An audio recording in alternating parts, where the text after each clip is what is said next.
Hello friends, welcome to my channel. In today's episode, I'm gonna review two Android boxes, that is the MI Box S and the Fire TV Stick 4K. So let's start the video.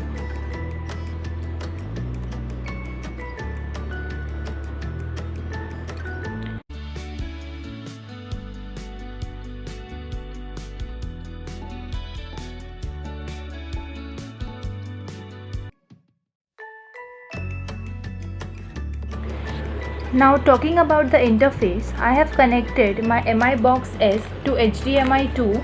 Let's see its interface.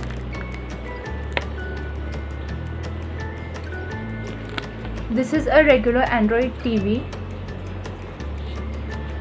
It has large icons, you can see. They are all arranged in a horizontal line. You can move it to left or right. Just hold and click, move it to left and right and leave. These are the recommendations shown to me by JioCinema and Hotstar.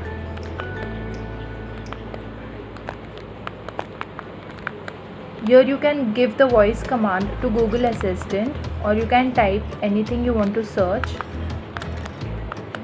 In settings bar, let me change the network. I am connected to JioFi.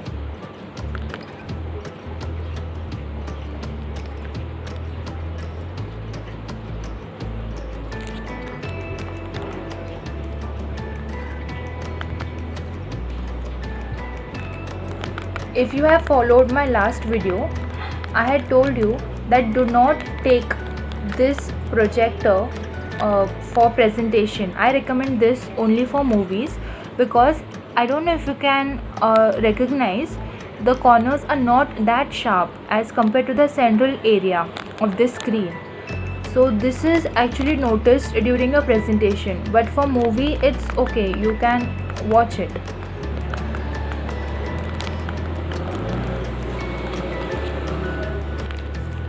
Now talking about the updates, when you go to device preferences and go in the about section, you see the Android security patch level is updated as per Jan 5th 2021. So this is the latest update. This box is running on Android 9. Now let's talk about the storage. It has 8 GB internal, but only 5.3 GB is available for use. And out of that also, I have 2.5 GB available. Rest I have used. In order to free memory, you can always delete this cached data. 54 MB was consumed. Now it has only 22 MB. Now in order to save your data, always switch off the preview section. Go to home screen and disable this video previews and audio previews. This consumes lot of your data. Here you can reorder your apps or games if you have.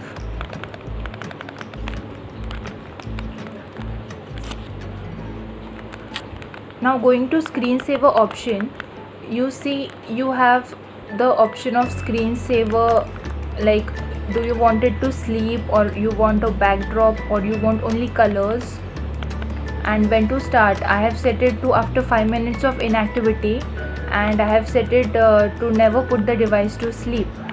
So these are my settings. And in developer options, if you want to download the third-party applications, you always have to enable this. And if you want to use the USB as an internal storage, you have to switch off this USB debugging.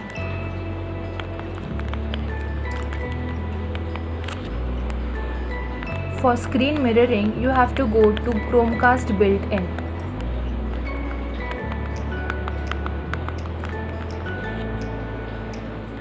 In meanwhile, there was some issue with the Chromecast here. Even when you select the multi-screen option on your mobile, it wasn't able to give a continuous video on this box. So this has some flaws in it. Now you see the sound in it, it only supports PCM and SPDIF. Both of these are stereo sounds. You do not get 5.1 surround sound in it, and DTS sound is also a 2.1 output channel. In order to let your MI box remote control your TV, you always have to switch on this HDMI CEC option. Keep on all these options, only then can your remote power on the TV as well as the box. This box also favors 4K resolution. Now let's talk about the Bluetooth. It's as easy as add accessory. Any Bluetooth device can be connected. I have this Bluetooth enabled chandelier, but the MI box does not detect it, whereas the Fire TV stick does. It starts with RDC name. RDC Bluetooth is not detected by this box. Now coming back to apps, you can always clear your CACS data from here. You can see the different apps and then clear the data. You can also uninstall applications which you don't really use. Processor of MI box is not that fast as compared to Fire TV stick. So that's it for the interface. You can always customize your channels from here. I have only enabled Hotstar and JioCinema because I don't have subscriptions of other OTTs. MI box supports Google Play Store, from where you can always download the apps. Amazon Fire TV stick is supported by the Silk browser. Now let's switch off to Fire TV stick 4K. I'll go to the HDMI 1 input of my projector.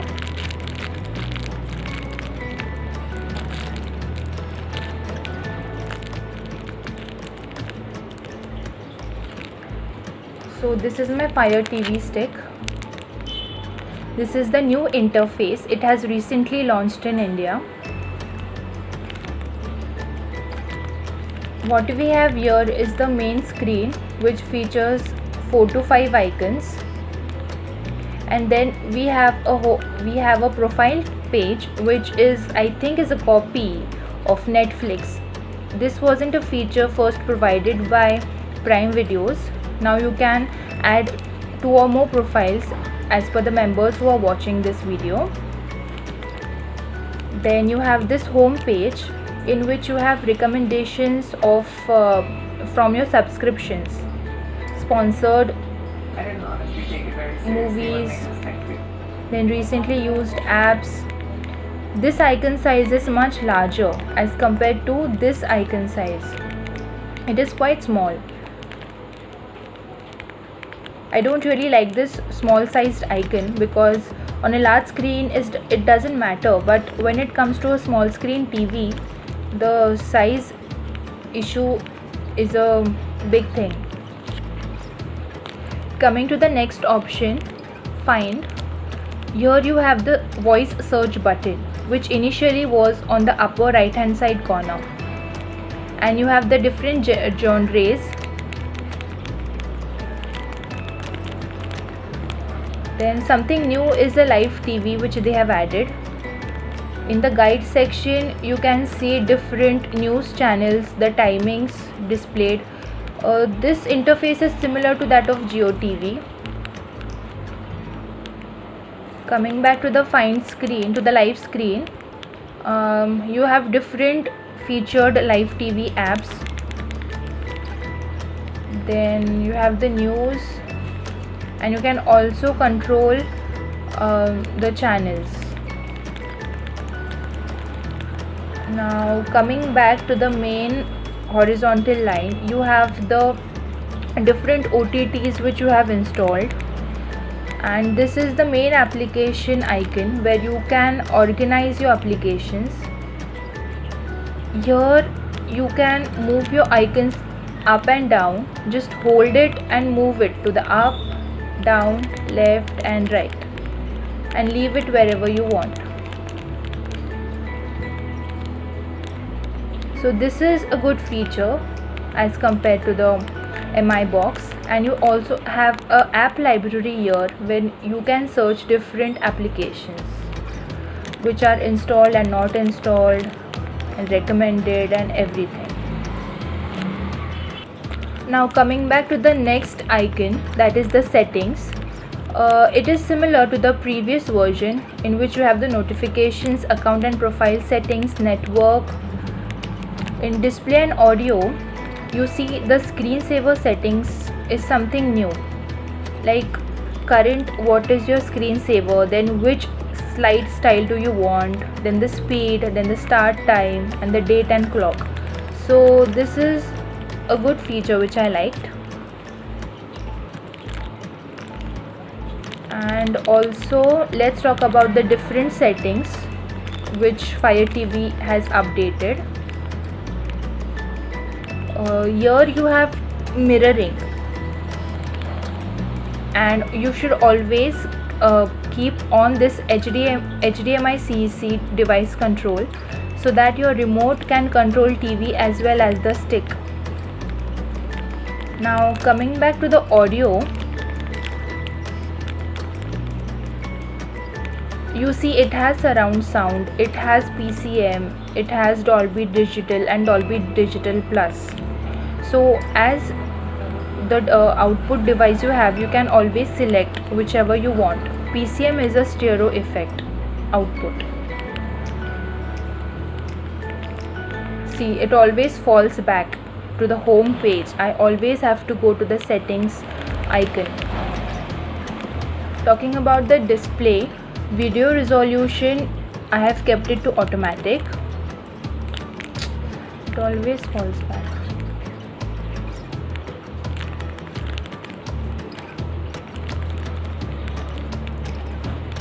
Then nothing to change here, this all is good. Now this is again the same icon. This equipment control, this is something new. In this you have automatic and manual control. I have kept it to automatic. Then you can always manage your equipment, you can add equipment like receiver, soundbar, DTH set-top box. Here you have many options like the Airtel DTH, D2H, Sun Direct, Tata Sky.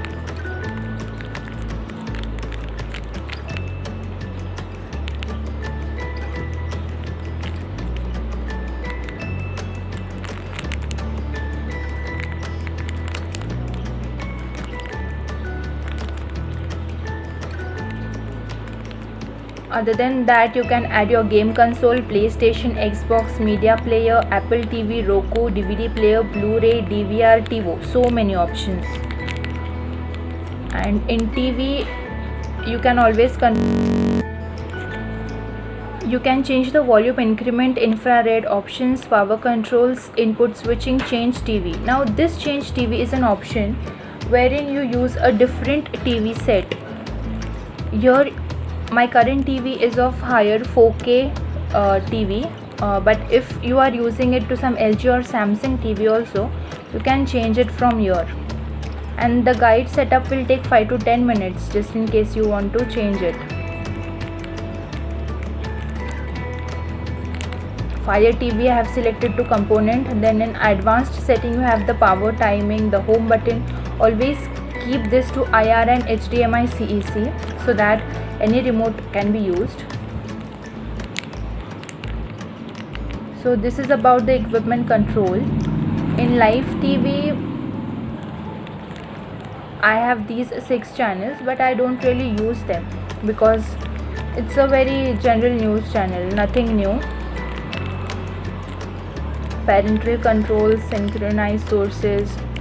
Now here, remote and Bluetooth devices. Here you see you can control the game controllers and other Bluetooth devices. Like I have the Echo Dot 4th generation.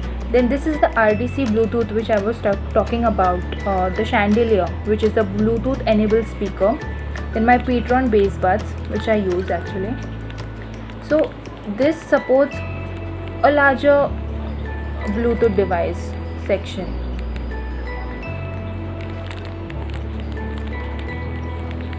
Now talking about the preferences, you should always switch off the featured contents. Like you should power off this autoplay so that you save your data. And other changes are okay. Notification settings, it notifies you. In data monitoring, I have always set the video quality to best, but best is something which consumes data. You can always convert it to good. And data monitoring, I have set it to on. The notifications, okay, I don't want to get interrupted. I have given it off.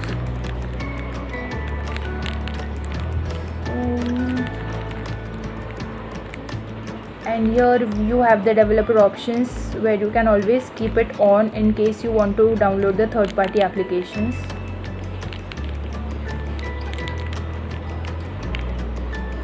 So that's it. These all settings are automatically given. So this is the interface. It's good. The good part is that you have a profile where 2 or more people can see. Then you have a live TV section here and different settings option where you can change the audio, Bluetooth devices, equipment control. So it's a good update actually. Let me talk about the version of Fire TV Stick. For that, go to settings, and in my Fire TV, in about section, you can see the total storage capacity is 5.28 gigs available, out of which 1.5 GB is available right now. And the software version of this is Fire OS 6.2.8. And let me see the update. You see your Fire TV is up to date. So this is the latest version. Storage is less as compared to the MI box. Coming to the main home screen, this is the app which I was talking about, the Precise Volume.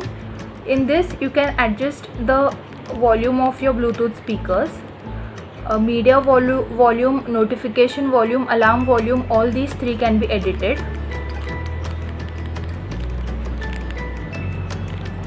And one more feature of Fire TV Stick is when you press and hold the home button, you can see these icons wherein you can change the profiles, see your apps, put back your TV, Fire Stick TV to sleep. Then you have the mirroring option, which is very easy, and the setting options. So let's mirror my mobile and see. You will get this notification.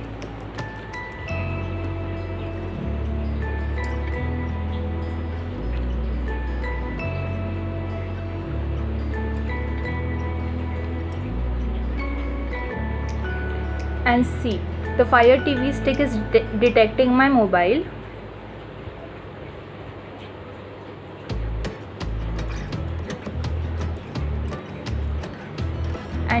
And yes, it is connected. Mirroring is something wherein your mobile screen is on and you can focus it on the screen, whereas casting is a thing in which you can use your mobile despite of the screen is being projected on the screen. So summing up it in total, the Fire TV Stick is a win-win in every situation, be it the volume or the screen display or the functions it provides. Only thing is you have to spend a little more if you want to increase the storage of Fire TV Stick. If you are a heavy gamer, you might need to increase the storage. So that's it for today. In the next video, I'll be doing the audio test of both these devices on different type of same speakers. So be tuned, be subscribed and be notified.